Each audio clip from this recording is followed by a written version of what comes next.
मित्रों नमस्कार। मैं धनीराम पटेल, एडवोकेट, बिलासपुर, छत्तीसगढ़।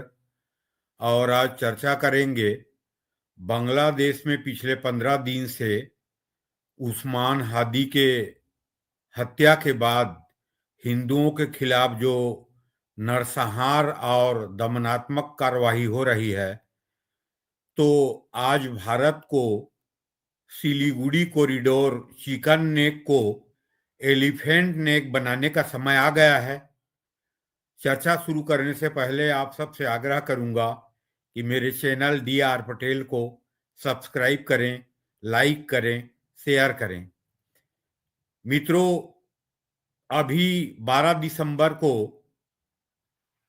जमात इस्लामी के छात्र नेता उस्मान हादी के हत्या के बाद जिस तरह से पिछले 15-16 दिन में हिंदुओं के खिलाफ नरसंहार और दमनात्मक कार्रवाई हो रही है और बांग्लादेश के मोहम्मद यूनुस की सरकार मौन धारण करके बैठी हुई है, तो क्या भारत को जो चिकन नेक है में मुख्य भारत की भूमि और उत्तर पूर्व के 7 राज्यों को जोड़ने वाली सिलीगुड़ी कॉरिडोर, उसको एलिफेंट नेक बनानी चाहिए? तो क्यों बनानी चाहिए और भारत को कैसे कदम उठानी चाहिए, इसके बारे में चर्चा शुरू करने के पहले पूर्वी पाकिस्तान से बांग्लादेश बनने और बांग्लादेश बनने के बाद कुछ क्षण एक मित्र राष्ट्र के रूप में रहने के बाद फिर एक इस्लामिक राष्ट्र के भूमिका में जो बांग्लादेश आ गया, इसके इतिहास के बारे में चर्चा करेंगे। मुस्लिम लीग जिसकी जन्म हुई बांग्लादेश में ढाका में 1906 में, जिस मुस्लिम लीग की जन्मभूमि बांग्लादेश रही और मुस्लिम लीग की पहली सरकार जो 1937 में बनी बंगाल में, उसके पहले इतिहास को आप देखेंगे तो बंगाल में हिंदुओं की जनसंख्या कितनी थी और भारत पाकिस्तान के विभाजन के बाद कितने जिले आए और भारत में आने वाले पश्चिम बंगाल में हिंदुओं की जनसंख्या कितनी थी और जो वर्तमान बांग्लादेश है पूर्वी पाकिस्तान, उसमें हिंदुओं की जनसंख्या कितनी थी, इस इतिहास के बारे में जानना जरूरी है। जब 1905 में बंगाल का विभाजन हुआ और उस विभाजन के विरोध के कारण 1911 में फिर बंगाल को एक करना पड़ा ब्रिटिश सरकार को, और 1911 के जनगणना को देखेंगे तो जो पूर्वी पाकिस्तान बना बंगाल के विभाजन करके, उसमें बंगाल के 13 जिले और असम के सिलहट 14 जिले पूर्वी पाकिस्तान वर्तमान बांग्लादेश बना। उस समय संयुक्त बंगाल में लगभग 27 जिला था, 27 डिस्ट्रिक्ट। उसमें से 13 डिस्ट्रिक्ट जो है, 13 डिस्ट्रिक्ट पूर्वी पाकिस्तान बना और असम के एक सिलहट जिला जिसमें जनमत संग्रह हुआ, रिफरेंडम हुआ और वहां जनसंख्या की स्थिति हिंदू और मुसलमान 1941 के जनगणना के अनुसार लगभग बराबर थे, लेकिन रिफरेंडम में बहुमत ने पाकिस्तान में जाने का निर्णय लिया। उसमें कई कारण हैं, वो अलग मुद्दा है। तो बंगाल के 13 जिले और असम के सिलहट 14 जिले पूर्वी पाकिस्तान बना और जो हिंदू बहुल 14 जिले थे जो पश्चिम बंगाल राज्य बना भारत का। तो विभाजन के पूर्व की स्थिति देखेंगे बंगाल में, संयुक्त बंगाल में उस समय लगभग 54% मुसलमान थे पूरे बंगाल में, और हिंदू लगभग 46%। यहाँ पे एक और महत्वपूर्ण ऐतिहासिक बिंदु बता दूंगा आपको, जिसको कई समीक्षक और इतिहासकार भूल बैठे हैं। उन राज्यों में, खासकर पंजाब, सिंध और बंगाल में, आदिवासी और दलित समुदाय को हिंदू समुदाय से अलग कैटेगरी में रखा गया था, जिसके कारण जो बंगाल था उसमें 3 से 5% पॉपुलेशन प्रभावित हुआ था जो आदिवासी थे और दलित थे।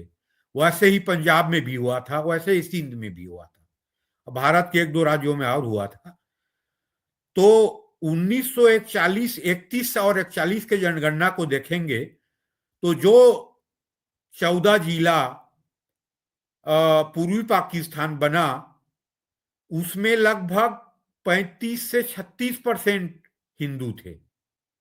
लेकिन 41 के जनगणना को देखेंगे और दलित आदिवासियों को छोड़ के भी करेंगे तो लगभग 41 के जनगणना के अनुसार बंगाल के 13 और असम के 14 जिले जो पूर्वी पाकिस्तान बना, उसमें लगभग 32% हिंदू थे। और जैसे ही विभाजन होता है और जो 1951 की जनगणना होती है, उसमें हिंदुओं की संख्या लगभग 22% हो जाती है। 71 आते आते 71 की युद्ध के बाद लगभग 18% हिंदू बच जाती है बांग्लादेश में, बांग्लादेश बनने के बाद। और अभी की स्थिति में लगभग 7.25% हिंदू बची है बांग्लादेश में, और लगभग जनसंख्या है 1,30,00,000। और जैसे अभी अमेरिका के आशीर्वाद से और अमेरिका के एजेंडा जो रिजिम चेंज करने का रहता है, अक्सर बनाना स्टेट और पाकिस्तान, बांग्लादेश जैसे राष्ट्रों में प्रयोग करता है अमेरिका, तो रिजिम चेंज करने के बाद मोहम्मद यूनिस को जो सरकार बनी, जो सीएमओ बने, सीईओ चीफ एग्जीक्यूटिव बांग्लादेश के बने, और मोहम्मद यूनिस के सरकार के बनने के बाद और जमाते इस्लामी के छात्र संगठन के उग्र आंदोलन और शेख हसीना के तख्ता पलट के बाद आप एक प्रकार से मान सकते हैं कि बांग्लादेश में मुस्लिम लीग की जो जीन थी वो जीन जाग गई है। और पिछले 35% से अभी जो 7.25% हिंदू हैं, तो ये उसी मुस्लिम लीग की करामात है जो आज मात्र 7.25% हिंदू बची हुई है बांग्लादेश में।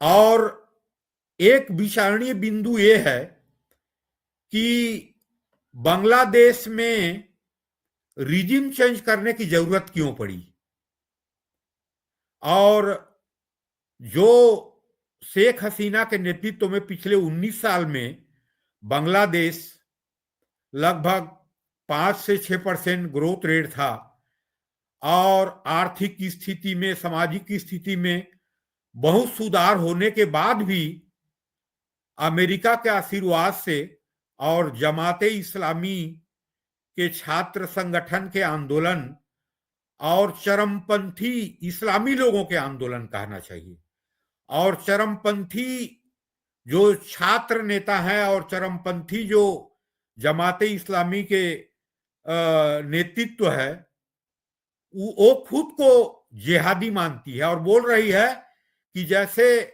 बाबर ने हिंदुस्तान में जिहाद किया था, वैसे ही हम जिहाद करके, बाबर जैसे जिहाद करके बांग्लादेश के जो उत्तर साइड में जो भारत के नॉर्थ ईस्ट स्टेट हैं 7, उनको अलग करना है और बांग्लादेश में मिलाना है। यहां तक तो उस्मान हादी ने जो अपना मैप जारी किया था बांग्लादेश के, उसमें बंगाल, झारखंड और नॉर्थ ईस्ट ईस्ट के सातों स्टेट, सभी को, सिक्किम तक को बांग्लादेश का हिस्सा, ग्रेटर बांग्लादेश बताया था। कई तरह के उसने अभी नक्शा जारी किया है।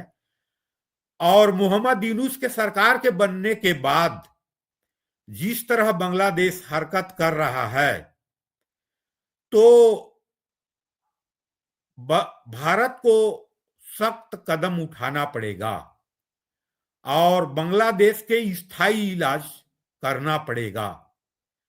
लेकिन कैसे होगा, आज दुनिया को देखते हुए हो पाएगा कि नहीं हो पाएगा? क्या बांग्लादेश के जो रंगपुर डिवीजन है, उस डिवीजन को अगर चिकन नेक को एलिफेंट नेक में बदलना चाहेगा भारत, तो रंगपुर के डिवीजन के 16,000 वर्ग किलोमीटर को कब्जा करना पड़ेगा भारत को। तो क्या मोदी करेंगे? भारत की नीति वसुधैव कुटुंबकम की भी रही है और विकास भी भारत के प्रभावित होगा। तो क्या मोदी करेंगे? और मोदी अगर करेंगे तो उनको पुतिन बनना पड़ेगा। तो मित्रों, इस एपिसोड में अभी पूर्वी पाकिस्तान, फिर बांग्लादेश और पिछले 78 साल में जो हिंदुओं की संख्या कम होती गई, उसके बारे में चर्चा किया।